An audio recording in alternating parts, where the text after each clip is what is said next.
grade 1 Matthew. Cloudy day. I see clouds. Naku po, ano kaya yan? Anak, usap ka dito. Start ulit. Stand straight lang. Huwag mong pansinin yung kapatid mo. Stand straight.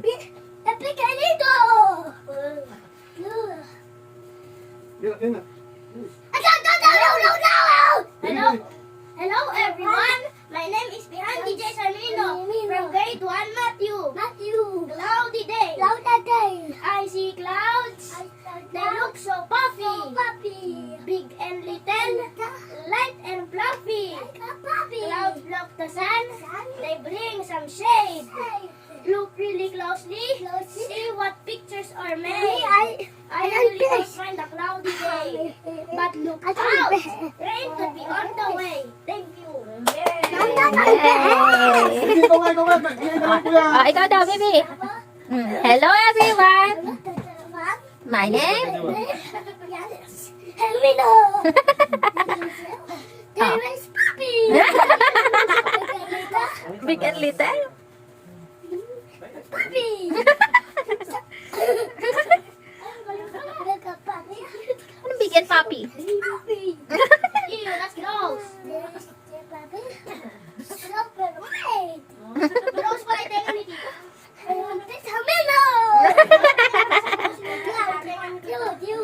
Cute. Thank you. Hi guys! For today's video nga pala ay yung intrams nila Jace nung last year. Grabe, napakaaga ko namang ina-upload nito. Last year pa to. Hindi ko na na-edit. At kaya ko nga inedit pa ay dahil tutula nga si Kuya Jace sa intrams nila and super proud kami na nasasali siya doon at napipili siya na magtula. Bilang nanay nga ay sobrang nakaka-proud pag napipili yung anak mo na mag-perform sa school. Kaya eto yung gumagawa kami ng props para sa tula niya. Sobrang rush nga lang yung paggawa namin ng props dahil kinabukasan ay performance na niya. Kaya eto ipapakita ko sa inyo ang performance niya sa stage.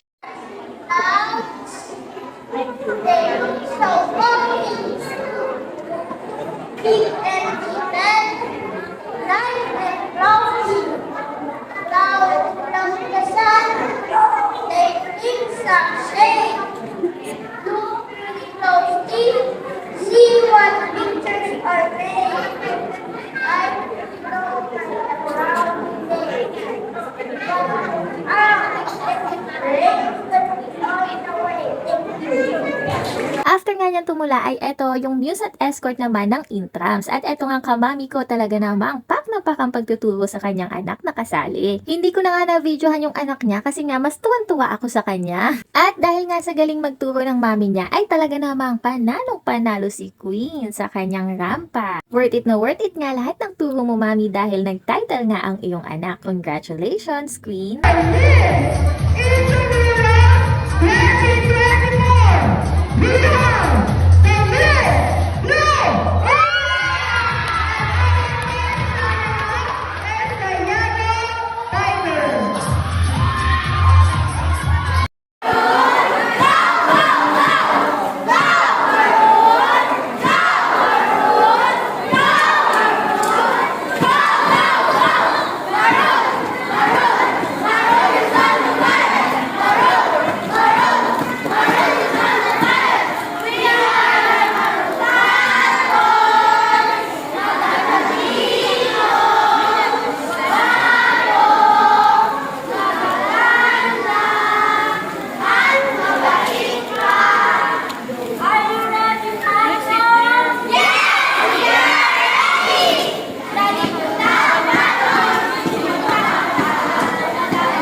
dance ay may palaro din. Syempre, kasama naman ang pamilya. At eto nga, sumali sila ni Daddy sa newspaper dance. Syempre, hindi nga ako yung sumali kasi hindi ko na nga kayang buhatin si Kuya Jace dahil mabigat na nga siya. At eto nga, nakailang rounds pa lang ay talo na agad sila. Kita mo naman, lagpas na lagpas yung paa mo, Daddy. Sana man lang tumingkad ka. Pero okay nga lang yun dahil ang importante ay yung nag-enjoy kayo maglaro. Kinabukasan nga, after ng intrams ay naisipan namin ilibot yung mga bata bilang reward na nga din ni Kuya Jace. Manalo matalo nga ay sobrang proud na proud kami sa iyo, Kuya Jace. At pinapili nga namin sila kung saan nila gusto maglaro ngayon at ang napili nga nila ay mag Tom's World dahil nga nag-iipon siya ng tickets dito dahil may gusto siyang ipapalit. Eto nga't nagpapalit na sila ng token at nagsimula na kaming maglaro. Isa nga sa pangarap namin ay manalo sa claw machine na to pero kahit kailan never pa kaming nanalo dito. Kailan kaya? Hayaan yung mga anak, practice makes perfect. Kaya naman siguro sa susunod ay makakakuha din tayo ng prize dito sa claw machine. Nung masawa nga sa claw machine ay dito naman sila sa may lumalabas na ticket dahil nga nag-iipon sila ng ticket at gusto talaga nilang maraming ticket ang maipapalit nila. Dito din kasi sila palagi nakakakuha ng maraming ticket kaya naman gustong gusto nilang nilalaro din yan.